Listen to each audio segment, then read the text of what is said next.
Oh, I hated that play. I love that play. Honestly, the play was okay. I didn't like the live action adaptation because I hate it when Noah Ryder. well, it's funny because the Crucible was not actually written to be performed. It was written to be read as a stage play, which is weird because there are several paragraphs in there just bitching about the Marxist red hunts and things like that. Like what are they called? Basically, like, the government was all communists are evil, and everyone in Hollywood is a communist, and it's like America's the best country ever made. McCarthyism, it was kind of a stealth. It was a stealth attempt to speak out against McCarthyism, because obviously you couldn't do that openly. It wasn't then that you'd be labeled as a fucking communist. And... The problem is Joseph McCarthy wasn't very bright. I'm glad that our country wouldn't ever be like that ever again. It was the most unsubtle thing that would work, because you can't America also considers itself, a large part of it considers itself anyway, a Christian country. So if you're gonna comment on something to do with Christianity and the witch hunts, you can't really. Nobody could really tell you that you were being dishonest about communist it, because that was stuff that actually happened. I guess you could say, like, it was obvious that they were talking about current events in that play, but it was also obvious they were talking about stuff that we did wrong in the past, and no one could really say that we hadn't done that stuff. Well, you can also easily come back and say, well, that's not what I meant, you're just reading into it too much. It says right here that you hate everybody in the government. Yeah, you're just reading between the lines, man, alright? Symbolism just isn't... It literally says, McCarthy, you suck, right here on the page, dude. Didn't your mother ever tell you to take maybe everything at face sometimes the curtains are just blue, alright?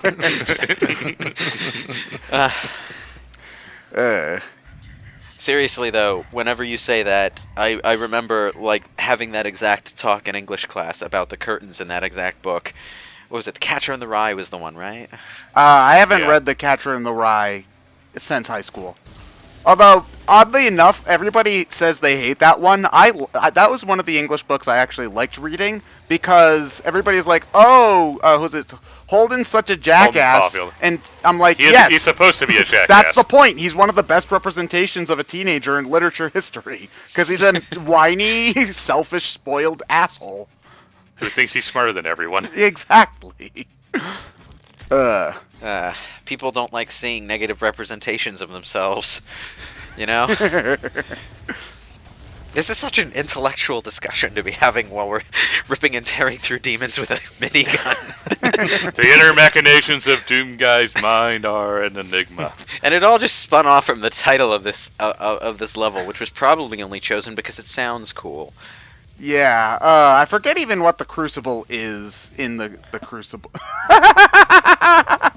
I don't even remember what a Crucible is, let alone what the Crucible was in the context of that play. Yeah. I just love how you just push the barrel to blow up the heck. It works. I never thought that to do that, though, is the thing. Well, there are two definitions for Crucible.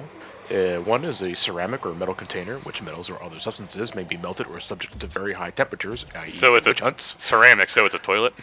I'm guessing the substances in this case in the movie was the witch. And the second definition is a situation of severe trial or in which different elements interact leading to the creation of something new. Wow, symbolism and all that junk. Yeah, the metal was the witch. But in this game, the Crucible is just the Doom Keyblade. Yeah, basically. I can't wait for the Doom level in Kingdom Hearts 3. Yeah, they go straight down. It get me to buy it. Hey, you know what? They could do it. They could just say it's a Fantasia world and bring back who's its face. The Chernabog was Chernabog is the name of the demon from from Doom. They never from Fantasia. No, I had a brain fart. They never explain why you fight him in Kingdom Hearts 1, right? He's just there. It's just the Disney boss for the sake of a Disney boss. Okay. All right. If I could do a Donald Duck voice, I'd do one right now, but I can't. Please don't. My dad can do a really good one, though. So if you ever meet my dad, Man. I had a cousin that could do it, but obviously I don't do it anymore. So, like there are precious few people on the planet who can do that kind of voice, which automatically, just by itself, makes Donald Duck's voice actor like a precious treasure to all of pop culture.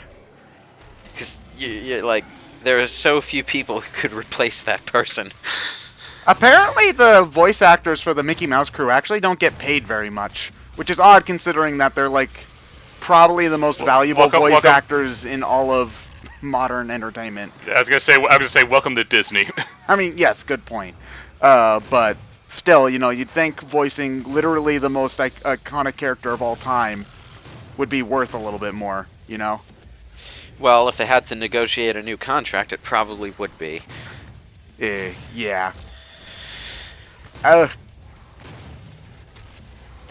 So one thing I do like about this game, though, is that when you first start, those big Hell Knight guys are a really scary enemy.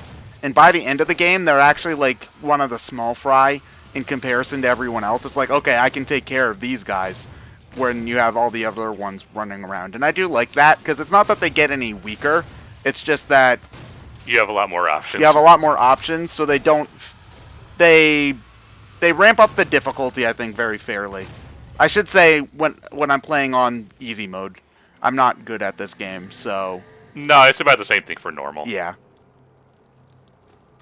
I can't wait to be called a scrub in 5 different ways for playing on easy mode, but I also just don't care, so whatever. Well, to be honest, I don't think Classic Doom was particularly hard either. I mean, I only really found it challenging when I added in Brutal Doom and suddenly I had to actually aim at things. But you see, there's a lot of articles about this game. It's like, oh, it's intended to be played on ultraviolence and stuff like that, and it's like, okay, sure. No, not really. But it's you see, I've kind of had to think about this a lot because when I was playing Fire Emblem a lot, I really think that the games are a better experience if you do play it in the original permadeath method because it changes the way you think of strategy. But at the same time, if the option for somebody is either playing on the mode where everybody comes back, I forget what that one's called, or not playing the game at all, I'd rather that they play it on the easy mode, since even though that's not the way I like to play the game, at least they're experiencing the story and the gameplay in some fashion, I usually play casual mode on newer Fire Emblem games, not so much to have an easier time, because I still go in playing with permadeath in mind. It's more so an anti-frustration feature. Yeah. Because if I'm like at the end of a match and, oh, whoops, my 97% hit chance missed and the boss kills one of my guys, I don't want to have to restart that chapter. Yeah, basically. Especially when in some Fire Emblem games, maps are like literally an hour long. So, there are plenty of maps in Awakening that I probably spent like 8 hours on. Oh yeah, you know what? Actually, I've got the Conquest. That's why I'm kind of hoping the Mila's turn wheel from Echoes comes back, because that was such a good feature. That was a really good feature. Damn, that was a really good feature in an otherwise very underwhelming game for the most part. It's just like, okay, what are our maps going to be in this Fire Emblem game? How about 57 open fields and 3 that actually require strategy? Genius, sir. You're hired. What? Genius, sir. You're fired. that may have more to do with the fact that it's based off of an NES game, but yeah, but they didn't. It is based off of an NES game, but they didn't change the maps at all in the remake. And there's keeping true to the original, and then there's changing stuff that's literally 20 years old and archaic, which is what you should do. Are you ready for Thark's 776 remake? No. I probably will just straight up not play it if we get that game remade, because screw that one. Are you ready for the entire first map of being nothing of your guys with sword users and the entire enemy being lancers? That's just mean. Yeah, that whole game is mean. You know what we need a remake of? The Fire Emblem game on PlayStation. I forget what the name is, but it was made by the Fire Emblem people. And it's like the ukulele or the bloodstained of Fire Emblem, like in the PlayStation games. But that game was such a ripoff of Fire Emblem that Nintendo actually sued them for copying it, even though those people were the people who made Fire Emblem. So yeah, that's... Oh, it's like Tier Saga or something like that. I don't remember. I'm sure I've already been corrected 5 times, so, whatever. That kind of makes it sound like, the Mario Golf, Hot Shots Golf situation. Yeah, where they're basically the same game, just one has Mario characters in it, pretty much, yeah. Yeah. Camelot golf games are so goddamn good. Like, Jesus. Yeah, they are. You see, because I have played some of the Tiger Woods golf games, too, at least some of the newer ones, and I don't like the way that they do the swing in that, because it's like a control stick thing. And I suppose it's more realistic, because there's no way you would be able to be that precise in real golf, but hitting it into the bunker 6 times isn't fun, so, yeah. Well, there's 2 different types of golf game out there for 2 different people. 2 different types of people who think about golf in different ways. Well, There's really, people like right me now, who there's like only one type of golf game, because I don't think EA makes golf sims anymore. There's one on the PS4 that I just got during their recent PSN flash sale. Oh, okay. So, it's not like they don't make them. It's more like golf isn't one of their yearly EA Sports games. Okay. Why is that the one they skip? Because it's golf. Well, I guess. yeah, it's golf. I don't think the roster changes up that frequently, so you don't have that draw. And it's also The not roster like, update should just be DLC at this point anyway. Yeah, I agree. I think it would be better for sports games as a whole if they focused on making one new big update to the game every couple of years and just use DLC to keep the existing game current. I mean, that's basically what they do anyway, but they charge you $60 for I mean, it. I think UFC 3 actually does fighter updates that keep things current with the way things are in at the moment in the sport, but I'm not really sure. I mean, I do know that not all the fighters that will appear now in the present are necessarily in the game, though. So, not appearing in this game. The High Baron of Hell. The fact that you can just see their bare ass is a little weird. Well, technically they should have more than that, but... Well, yeah, no, but they're wearing pants. It's just they're very tight-fitting pants. So, it's a little uncomfortable. Wearing yoga We pants. don't even get a bulge. Sigh.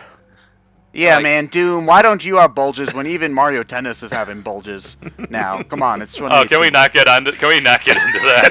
Wait, what? So for the We're already falling deep into this rabbit hole. So for the new Mario Tennis game, they have the renders of all the characters in their tennis gear, and Luigi's bulge is actually like detailed. Not Mario's, but Luigi's is. So And someone calculated exactly how big Luigi's dick is based on that.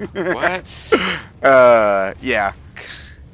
So I guess Come on. Luigi's not taller in just one way, then I suppose. Huh? Oh my. Wait, no. How would you be able to calculate?